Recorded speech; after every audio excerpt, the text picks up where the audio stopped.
Dan and I have officially been in Horseshoe Bay for 2 weeks now, and we're getting up with the sun to sail 40 miles north to Orpheus Island. Gorgeous day, so I just got the dinghy lashed down.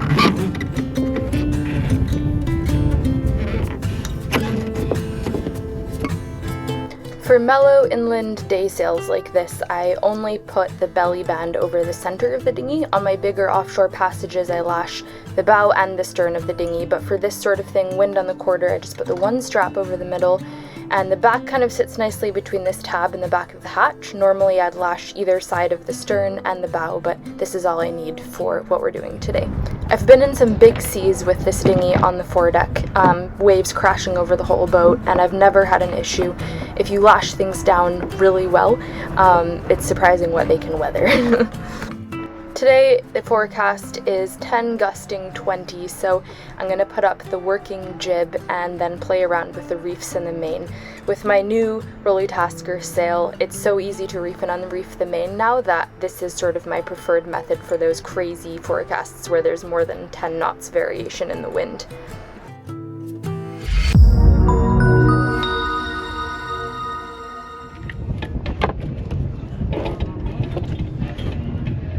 My primary form of self-steering is my monitor wind vane, which has gotten me all the way from Maine to Australia. It doesn't work great coastally because the wind is a bit shifty, gusty, and that makes the wind vane just sort of squiggle the boat around, but I always use it even on coastal sails because it's preferable to being glued to the helm. It's hard to get the wind vane tab down in the water if you're going fast, and I think it's going to be a speedy sail, so I always put it down before I leave. I've learned that lesson way too many times, having to crouch on the wind vane and put it down by hand, which is absolutely no fun.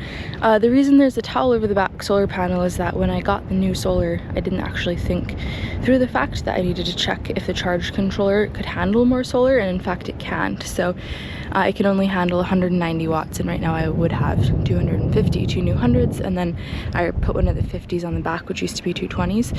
So I've installed it and just covered it with a towel and left it unplugged, and when I get to Cairns, I have a new charge controller on its way. The stuffing box is acting up again, which is really annoying because I just replaced it 2 years ago, but I think what's happened is that in the time I've been gone, it's a dripless one, so it's just a tube filled with silicone grease, and I can't squeeze more grease through. It just comes back out the top again, but it doesn't seem like it's filling it in anywhere. So we're going to try to leave anchor just under sail alone. There's not a ton of wind in the bay right now, but there's going to be one of us on the helm and one of us up there doing the anchor, so we have a better chance of getting off on the right tack. Something you have to be careful of if you're leaving anchor under sail is that at some point the anchor is going to come off the bottom, and whichever tack you're on is the tack that you're going to be on for a while. You're not going to have a lot of speed. You're definitely not going to be able to tack once the anchor's up for a while, so you have to make sure that you can head in that direction for quite a ways. I usually go for the jibe, but even then it's slow, it's long, it's a big circle. So we have reef that extends out to about there, so I'm going to try to be on a port tack so the boat's facing this way when the anchor's up, and then we have a ton of room to just go through the whole mooring field and turn around. It's hard to get it perfect. Often I'm like, yeah, I want to be on that tack, and then I end up on the other one, but we're gonna do our best. We can always turn on the engine if we have to, but I'd just rather not, because then it floods and it's just a lot of water to clean up. Dan's putting on the head sail, and I'm getting the mainsail set up so that when the anchor's halfway up, I'll start raising that sail so we don't start skidding around too soon. We've got the sail up, Dan's upping the anchor, I'm on the helm. We're trying to get it right so that right when the anchor's at the bottom. Not yet? Okay, well, we're probably... Hang on, I'll just tack around. That's good. That's all.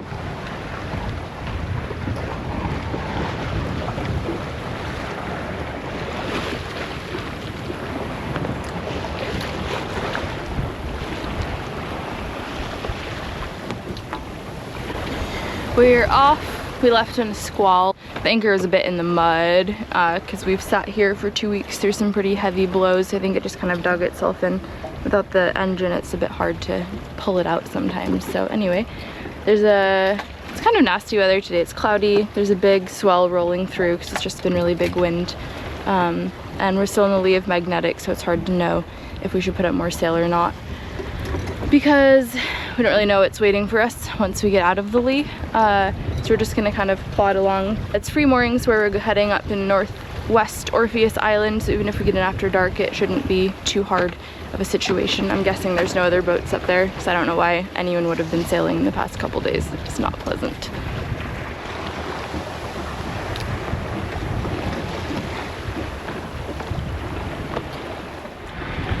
Well, it's turned into a really gorgeous day. It got pretty squally in there for a bit. A couple big squalls came through. But now we're in the lee of the islands and heading up towards Orpheus. Only 7 miles to go. We are heading towards... So we came from Magnetic Island this morning. This is Townsville, and then these are places I've anchored here before. Anchored there, anchored there. I think this is where the leper colony is, on Phantom Island, and then we're going all the way up to here. And this is cool because there's a lot of free public moorings, and I picked one up right in here last time I came, and it's just really protected, really close to shore. There's a lot of good hiking around here. So that's the goal for today, and this is the island. So that's the southern end of Orpheus, and then that point that you see sticking out there is this point here, I'm pretty sure. Dan's got the fishing line out. We're just taking turns doing an hour on, an hour off hand steering, because the wind vane will not work around these islands, and with this wind it's just not gonna happen. So it's nice to share that load with another person. Wink. You don't reckon? That's where the leper colony is. The what? There's an old leper colony. Oh. Yeah. We saw some ruins. Leopers. Still lepers. They are very elusive, but word is if you spend enough time there, you might see one. And just look, the pods look fake. And full sail now. We started with reduced sail with a little guy jib, and I feel like I probably should have changed the head sail first thing, but I just wasn't sure. We are coming into the anchorage. Nobody here, which is super nice. We're gonna sail onto the mooring if we can, just so we don't have to start the engine and flood it. It was really nice. No water came into the bilge today because we haven't started the engine since we emptied it out. We would have seen it when we heeled over. We also didn't look though, that is fair. I didn't want to know. Oh, here comes another gust. Gust on the water, gust on the water. This is how you can impress your friends, by reading the water. Dark patches equals gusts. And then you wait until it's pretty close to the boat, like right about now, and say, ghost! And they all go, whoa, how did you know? And the boat heels over, woo, like this. Everything goes flying. You become the hero. Wind whisperer, never share your secrets. Alright, we are coming up on the mooring. Dan's on the bow. Just gonna try to round up into the wind. We'll see how this goes. It's pretty windy. Sailing onto a mooring isn't actually that hard. You need to make sure that you're not too far downwind, because otherwise when you round up you won't quite make it. But likewise, you can see I had a bit too much speed and the boat didn't actually go into the wind. So right here you can see the blue mooring ball kind of coming down along the side of the boat. This could potentially give you too much speed to get the line on the cleat, but we managed it. That's how you do it. We have arrived. I've opened a bottle of my favorite Pepper Jack wine. I like it because it's good and it's not too much money. We've picked up one of the free public moorings. It's one of the ones for big heavy-duty boats, but I don't feel bad about taking it because there's no one else here and there's plenty of them around. There's another big heavy-duty boatsman over there. So this is the pickup, stupidly enormous.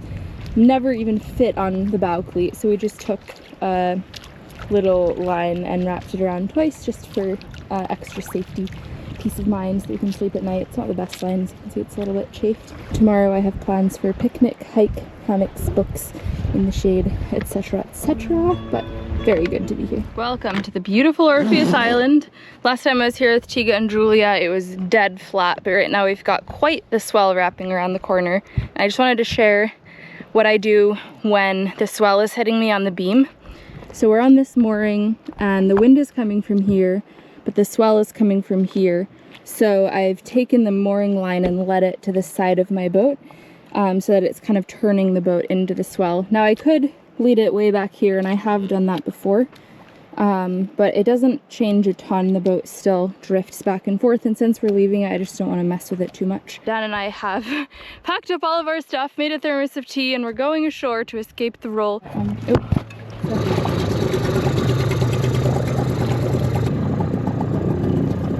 There. Look at her go. It takes surprisingly little to make Gecko roll. She's a very light boat, just 4.5 tons, and she's a really flat bottom, shallow bilge, and she's wee little thing, so she just grooves all the time. We're going to that beach over there. The way it works in these national park islands is that they have these white buoys, which mean do not anchor between me and the shore, because it's usually protecting reef, and they're all about reef conservation. And then the free moorings, and this just helps people, one, not tear up the reef with their anchors, two, have a better appreciation for where you should and shouldn't go. I think it's really nice. So the tide's out a bit and we are heading in to shore. I kind of actually remember it being a bit of a slog at low tide, but I'm not sure. Oh, it's getting really shallow, and we've caught some seaweed. Seaweed, is it? Get yourself a wee bonny lass that doesn't mind walking the boat. That's it. You do good, Holly.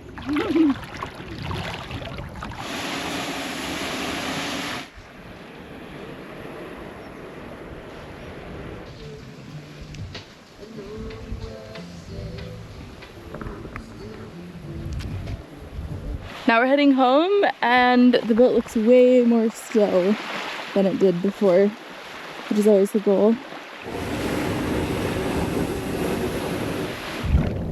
We're leaving tomorrow morning for an overnight sail to Cairns, so we're heading home to get Gek ready for the passage. We are excited to go back to a flat. Oh.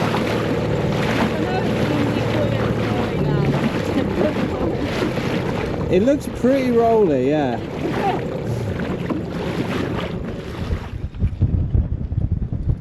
Alright, it's 8 a.m. and we're having a mellow start to the day. It's 120 miles, but Gek's been going so fast after the yard that I'm not worried about. The only thing I'm worried about is getting in too early. That means we're definitely going to get in too late now that I said that. Say that. But it should be wind on the quarter, so we'll probably put out the whisker pole and a little overnighter sail. It's been pretty squally, so we're probably going to get some squalls, some rain. The squalls haven't been horrible. They've just been mostly sprinkly rain and not too much wind, so hopefully that continues. But right now it's really pretty, and we're in the lee of the land, so it looks really nice. We're gonna sail off the mooring because stuffing box, and sailing off the mooring is way easier than sailing off the anchor. Sailing off the mooring on quite a lee shore. On quite a lee shore, yeah. So the shore is there, and the reef is where these white buoys are that you can see. So once again, the trick is to leave on a port tack so that we're going towards that reef. Hopefully we can turn really quickly and get down that way. So I'll raise the sail, and then Dan has made the mooring slippery. I always like to do this. Slippery little mooring. So obviously when you're on a mooring, you don't want to just loop the rope through because it'll rub back and forth and chafe not only your rope but the mooring line, so I always hitch it through so that it's static. But when I'm about to leave, I like to put it like this so that all that has to happen is that you let go of one side and it comes out of the mooring really nicely, and you don't have to waste time dicking around with pulling yourself up, getting undone, especially when you're upping mooring under sail. So I'm gonna be on the helm, I'll raise the sail, Dan will slip the mooring, hopefully we'll be on a port tack, and then we'll be out of here. Woo! I think we have to be on a port tack here. Yeah, we would be really if you're on a starboard tack. But hee-haw! I'll get the sail up and let's just see what happens. Yeah.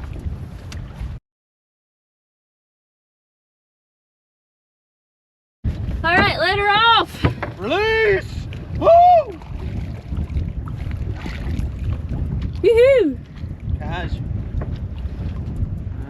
There's the sail.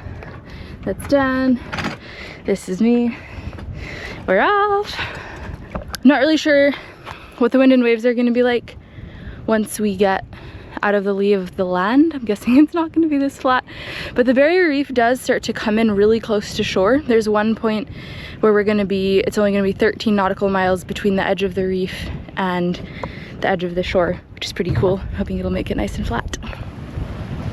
Got both the sails up.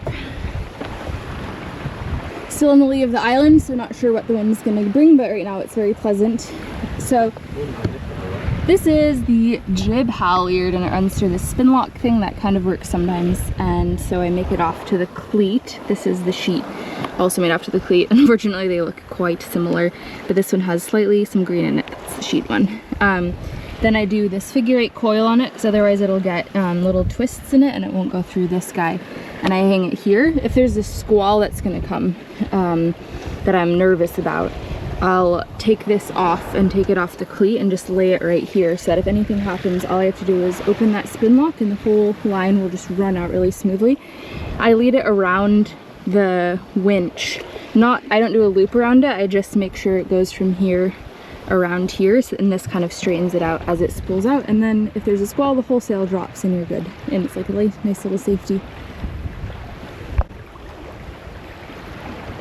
For preventing the main, I just tie this line onto the back of the boom, run it up through this block that I've positioned there, and then back to this cleat and winch, and then onto the cleat back there. What's on the menu? Well, once upon a time we got gifted some Mr. Trout fishing balls. Probably the most expensive and unnecessary fish bait one can have, but we got it, so chucked it on the end of this little sir. Got the fish on the line, and then yeah, so far all we do is lose fish. We throw the lure in, the fish eat the line, and you've got nothing. The fish eat the line. They just bite the whole thing off. So we're going to try and not catch a shark today and try and catch some dinner. And we've got this handy dandy shall see. hand line. Hand line. As you guys know, I don't really fish when I'm on my own, because I don't like to kill the only living things I come in contact with when I'm out at sea. But I do! But now I have Dan. I'm not gonna kill him, so. Go and try to catch some fish. Did fish at first, and then I had a spiritual moment with a mahi-mahi on my passage to the Marquesas and decided I didn't want to fish anymore on my own. But I do love eating fish, and I'm excited to be fishing with Dan. Oh yes, and one thing about fishing around the Great Barrier Reef is that there's a lot of no fish zones, even if you're not around islands. So a lot of them are marked on avionics actually. I've noticed little fishes with X's through them. But there's also some national websites that are easy to find where it tells you which zones you can fish in and which ones you can't. And the fishing is actually monitored by airplanes, and they fly over and see if you have a line out behind your boat and get you in trouble that way. So it's pretty... Always use a hand line so they can't tell. They're looking for rods. We're using a blue line because it mixes in with the water. No, I'm just kidding. It's all very good conservation for the reef and the reef fish, and so many places we've been in the Pacific we see overfishing, and it's nice to see that Australia's trying to do something about it. They're still very generous with their laws about what you can catch, but they also have some strictly protected species. It's quite interesting. I think a good example of just protecting your fisheries. As I say that, on the horizon you can see an enormous fishing boat with nets out, so clearly we're in a fish zone. This is the furthest north I've sailed in Australia so far. It's hilarious. I've been in this country 5 months on the boat, and I've gone between Townsville and Magnetic Island and Orpheus.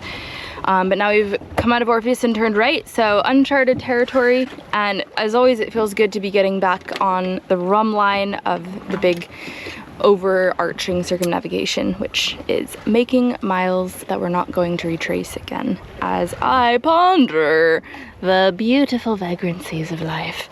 Dan is preparing our fishing room. So we've been told by a few different people who use hand lines that you should use a bungee cord between the hand line and the boat to hold it on. to act as a kind of shock absorber for the fish when they bite on. And then it also kind of jingles around and you hear when there's a fish on. Here's our course. Orpheus Island, up the coast, past all this fun stuff, to Cairns. 123 miles to go. Goodbye, Townsville. Townsville's down there. Hello, the north! Check it out. It's pretty cool. Where is it? Here? No. Here! Look how narrow that is. That's the Great Barrier Reef. That's land. We're gonna be right up against it. Pretty cool.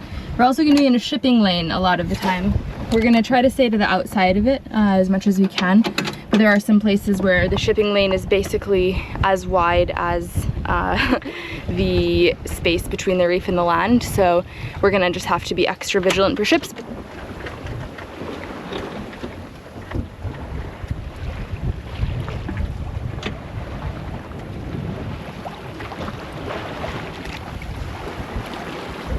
We're setting the whisker pole and I'm teaching Dan how it's done, so I've kind of given him an overview and now I'll be walking him through each step while I stay on the tiller, keeping the boat on course.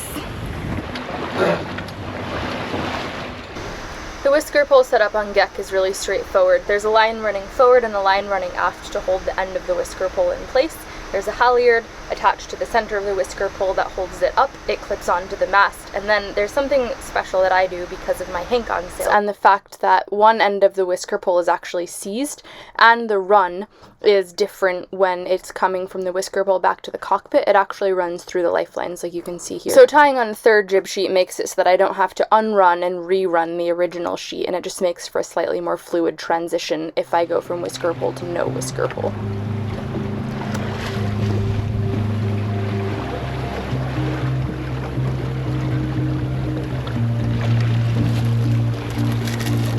I was worried that having the dinghy engine in the cockpit was going to be something that was annoying and in the way, but I've actually discovered the best seat in the house thanks to the dinghy engine.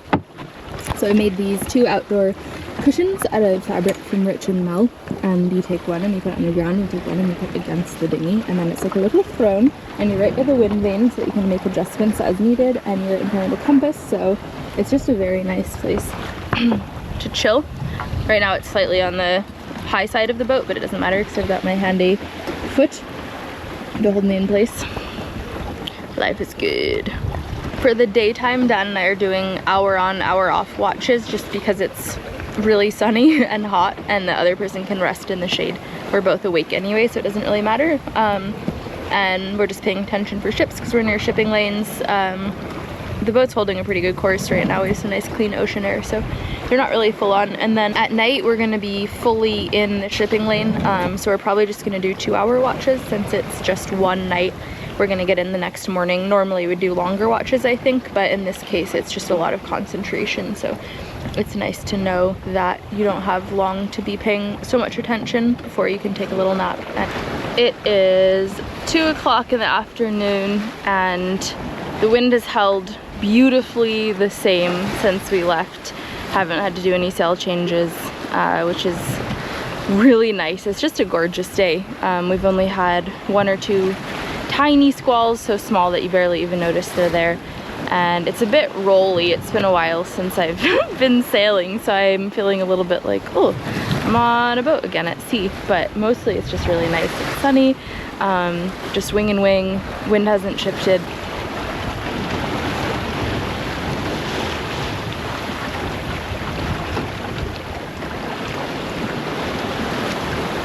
This is the first proper sail I've had on Gek since I sailed to Australia 7 months ago, which is kind of wild to think about. It's just been day sails around here and nothing overnight, nothing more than about 30-40 miles, so it feels really good to be out here again. And it's cool to do a coastal sail. I'm not used to doing that. Usually I'm sailing between islands. So you leave land and then you don't see it again until it's the next island, but this whole sail is just going to be along the coast, which brings its own challenges, but it does provide for slightly more varied scenery. And having Dan on board, having someone to share watches with, especially tonight's a night watch, which is going to be just a lot of paying attention, it feels really good, and I feel more chill now than I usually do, even though, I mean, this is a chill sail, this is super easy, but there's something about having another person on board that's just very relaxing.